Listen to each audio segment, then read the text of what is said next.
আজকের আলোচনার বিষয় মানিক বন্দ্যোপাধ্যায়, কথা সাহিত্যিক মানিক বন্দ্যোপাধ্যায়। এখানে দুটো জিনিস আমি আলোচনা করতে হচ্ছে, কারণ মানিক বন্দ্যোপাধ্যায়টা পুরোটা আলোচনা করা মানে বৃহৎ হয়ে যাচ্ছে।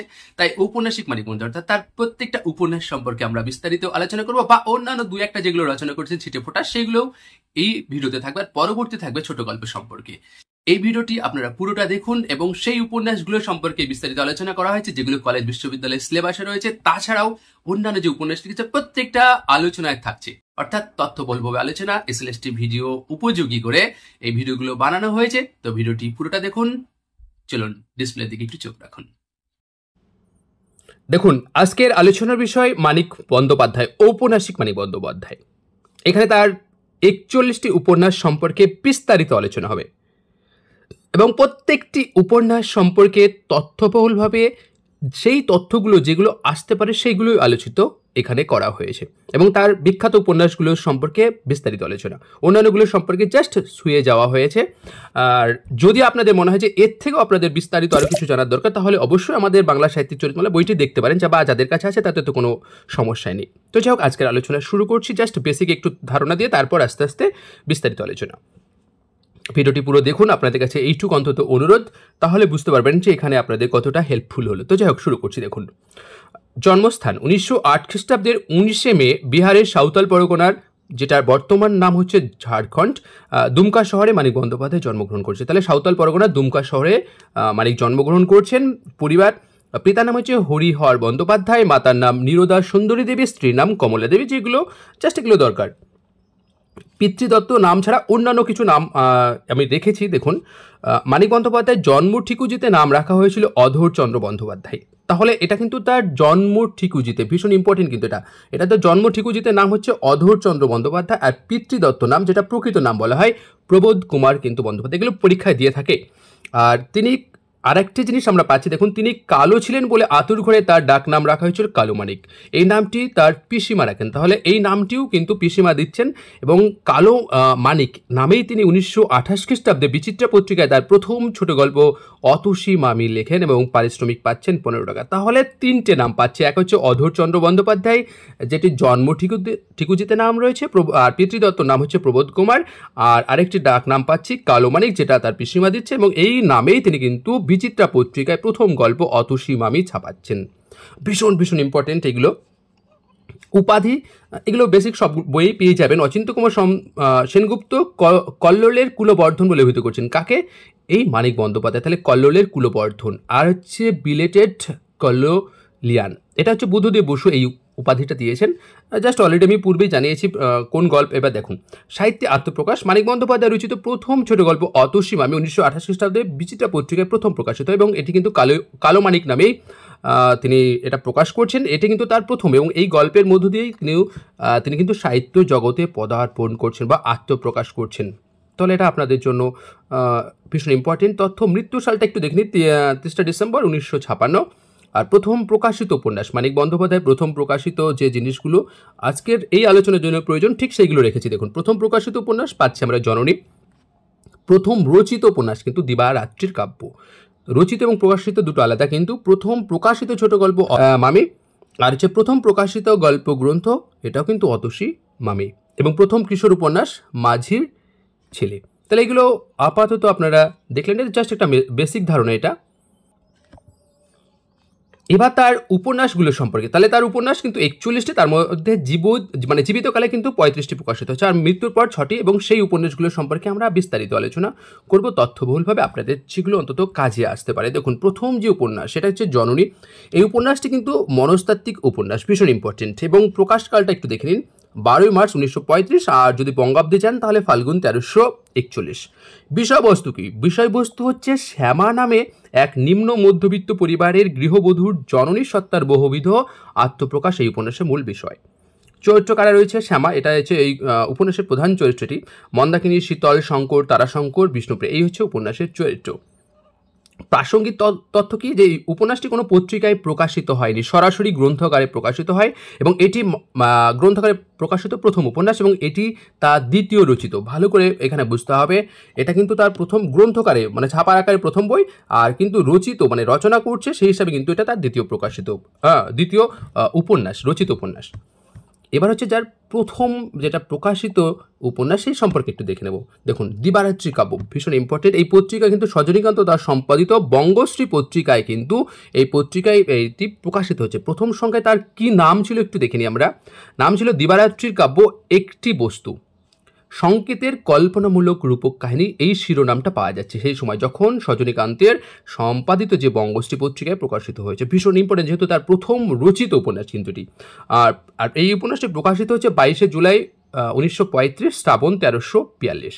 উপন্যাসটির গঠন, উপন্যাসটি কিন্তু 3টি অংশে বিভক্ত। প্রথম ভাগ তার নাম হচ্ছে দিনের কবিতা, দ্বিতীয় ভাগ রাতের কবিতা, তৃতীয় ভাগ হচ্ছে দিবারাত্রির কাব্য নামে, এবং শেষ নামে কিন্তু এই নামকরণ।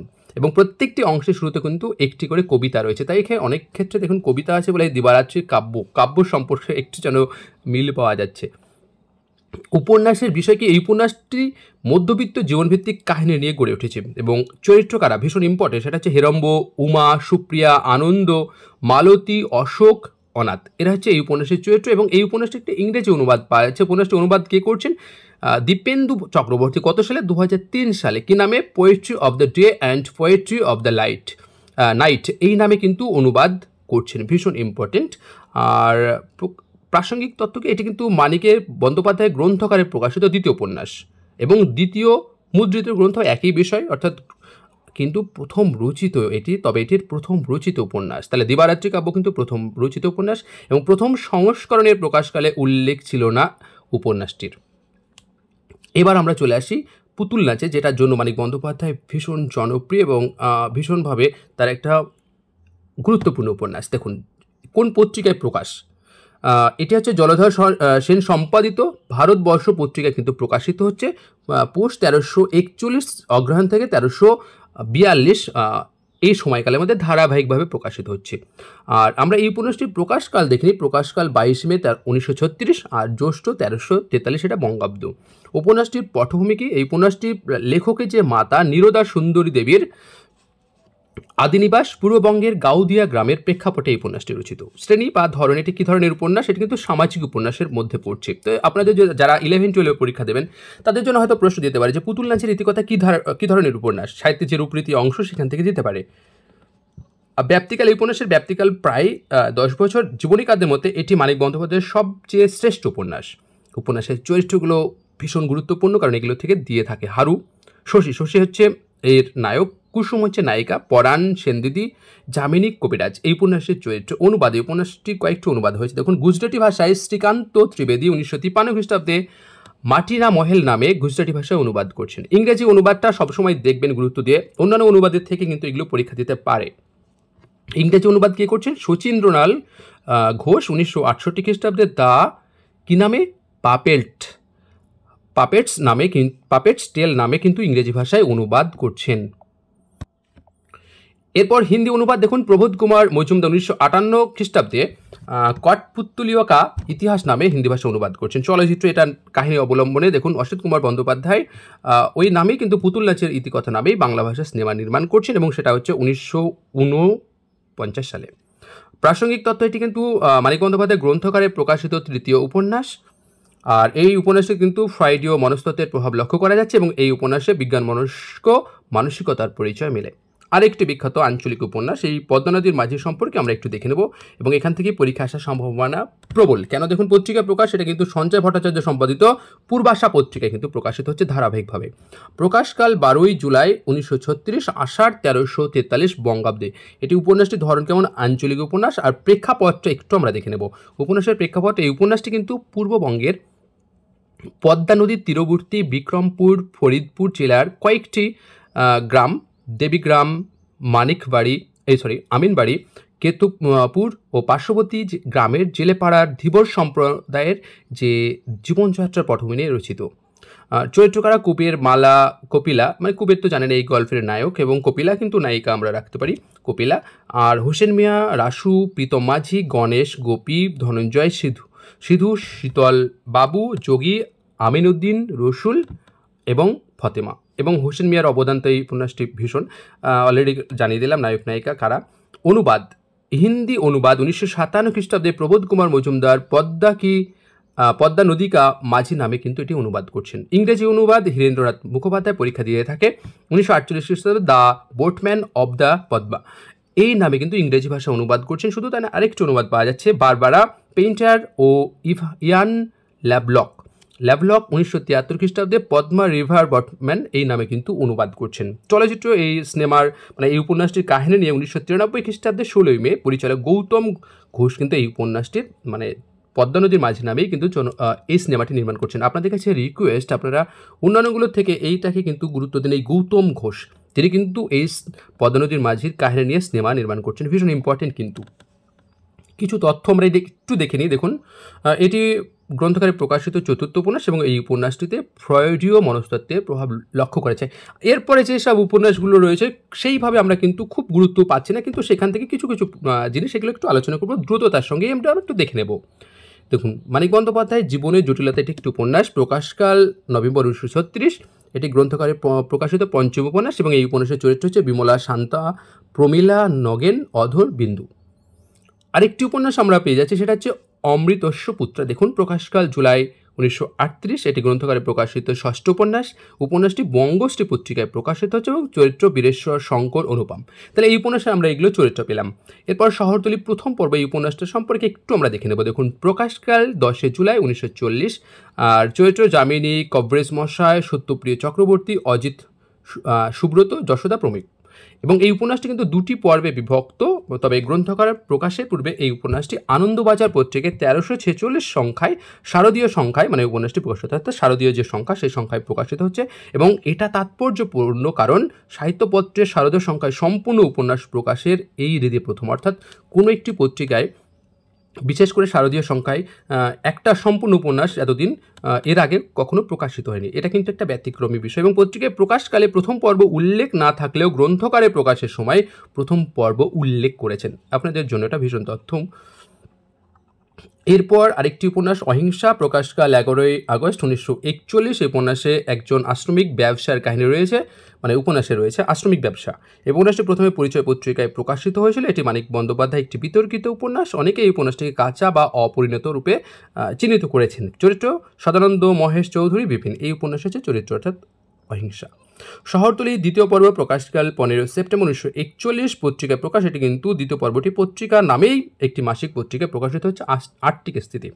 যামিনী, কবরেজ মশাই এই একই চরিত্র আগে অলরেডি আলোচনা করেছি। এরপর হচ্ছে ধরা বাঁধা জীবন, প্রকাশকাল 20 আগস্ট 1942। তবে সরোজমোহন মিত্র বলে একজন লেখক মানিক বন্দ্যোপাধ্যায় একটি জীবনীমূলক বই লিখেছেন, সেই বই কিন্তু পাওয়া যাচ্ছে 1941, 1348 অর্থাৎ বঙ্গাব্দটি। চরিত্র ভূপেন প্রভা। আর পত্রিকায় এটি কিন্তু এই উপন্যাসটি প্রথমে গল্পরূপে শারদীয় নরনারী পত্রিকা প্রকাশিত হয়েছিল 1338। তাহলে এটি কিন্তু একটা গল্পেরই একটি মানে বৃহৎ আকার বলতে পারেন, কারণ এটি দেখুন বলছেন প্রথমে গল্পরূপে কিন্তু ওই উপন্যাসটি কোন নরনারী পত্রিকায়। এরপর হচ্ছে প্রতিবিম্ব উপন্যাস সম্পর্কে একটু দেখে নেব। প্রকাশকাল 17 জুলাই 1944 সালে 17 জুলাই এবং চরিত্র হচ্ছে তারক এবং মানিক বন্দ্যোপাধ্যায় এটি বহু বিতর্কিত এটি উপন্যাস, সেটি কিন্তু যুগান্তর পূজাবার্ষিকীতে প্রকাশিত হচ্ছে।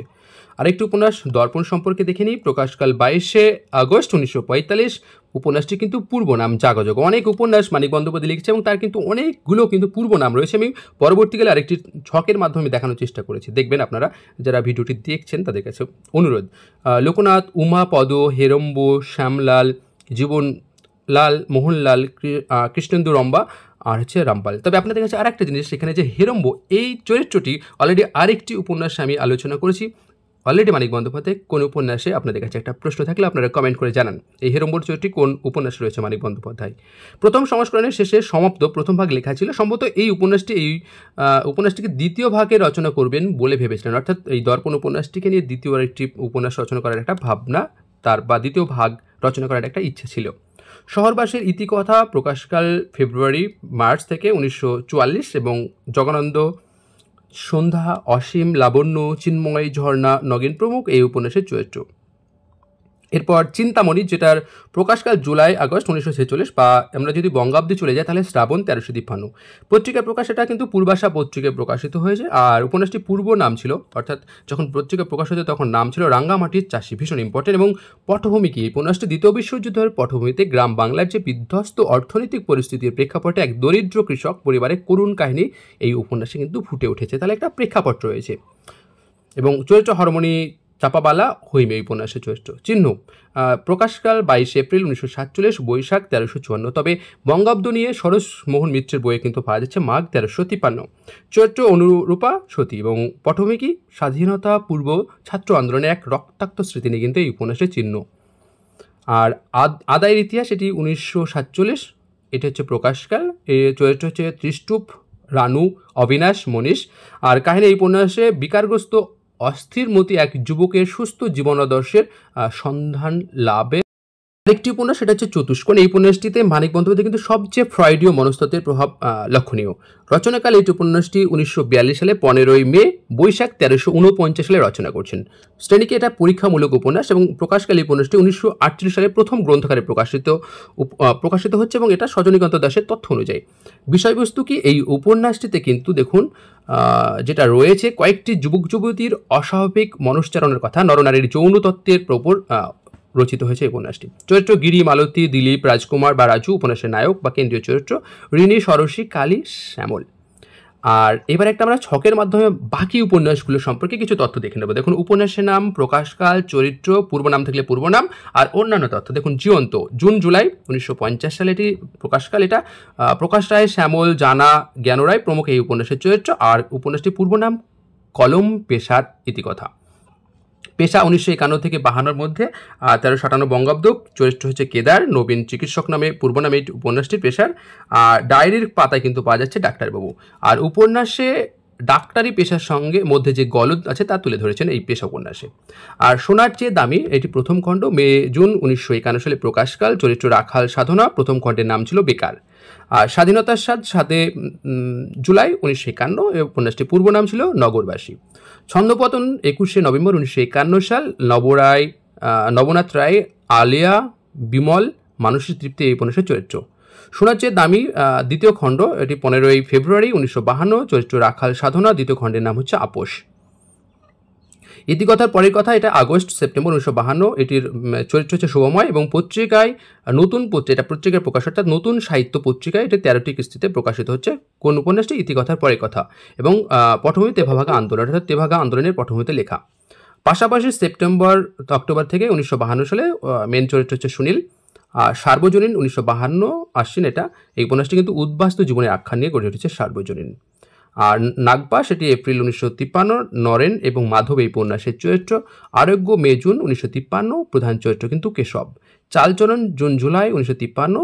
আর সুনীল, মিলনী, রেণু, অনাদে হচ্ছে উপন্যাসের চরিত্র। 23 বছর আগে পরে, অক্টোবর 1953, চরিত্র হচ্ছে জগদীশ, অর্থাৎ প্রধান চরিত্র। আর চিত্রা এবং ব্যথার ব্যথা, যে গল্পটি বিচিত্রা নামক প্রকাশিত হচ্ছে, সেই গল্পটি অবলম্বনেই কিন্তু এই 23 বছর আগে পরে উপন্যাস লিখছেন। হরপ, এটি মে 1954 সাল। আর শুভাশুভ, এটা হচ্ছে 1954, এটা সমরেশ নন্দিতার চরিত্র। পরাধীন প্রেম, এটি মে জুন 1955। বঙ্গাব্দগুলো আপনারা দেখে নেবেন। অজিত, উমা, বিনয়, বকুল, অনিল, এগুলো হচ্ছে চরিত্র। হলুদ নদী, সবুজ বন, জানুয়ারি ফেব্রুয়ারি 1956। লখার মা এই উপন্যাসের চরিত্র। মাসুল, সেপ্টেম্বর অক্টোবর 1956 সাল। এবং জীবদ্দশায় গ্রন্থকারে প্রকাশিত শেষ উপন্যাস এটি কিন্তু, অর্থাৎ জীবিতকালের লাস্ট প্রকাশিত উপন্যাস। আর প্রাণেশ্বর, এটি হচ্ছে প্রাণেশ্বর উপাখ্যান, এটি 1956, পূর্ব নাম ছিল প্রাণেশ্বর এবং মরণোত্তর প্রকাশিত প্রথম উপন্যাস। মাটিঘাসা মানুষ, এটি হচ্ছে 1957 সাল প্রকাশ। রেবতী গোবিন্দ, পূর্ব নাম একটি চাষির মেয়ে।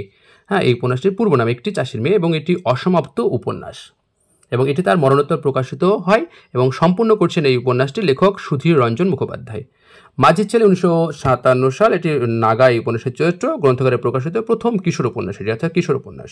শান্তিলতা, জুলাই আগস্ট 1960 এবং সুখেন্দু এবং শান্তিলতা এর উপন্যাসের চরিত্র। মাটির কাছে কিশোর কবি, এটা প্রথম অসমাপ্ত উপন্যাস। উপন্যাসটি সমাপ্ত করছেন খগেন্দ্রনাথ মিত্র। আর মশাল, কিশোর উপন্যাস, অসম্পূর্ণ উপন্যাস। মোটামুটি এই ছিল আজকের আলোচনা। একটু দ্রুত পড়লাম এগুলো, কারণ এগুলো অতটা ইম্পর্টেন্ট নয়, তবে একটু পূর্বনাম এগুলো একটু দেখে নেবেন, অসমাপ্ত সমাপ্ত কে করছে, এগুলো। মোটামুটি আজকের আলোচনা এখানে শেষ করছি। ধন্যবাদ।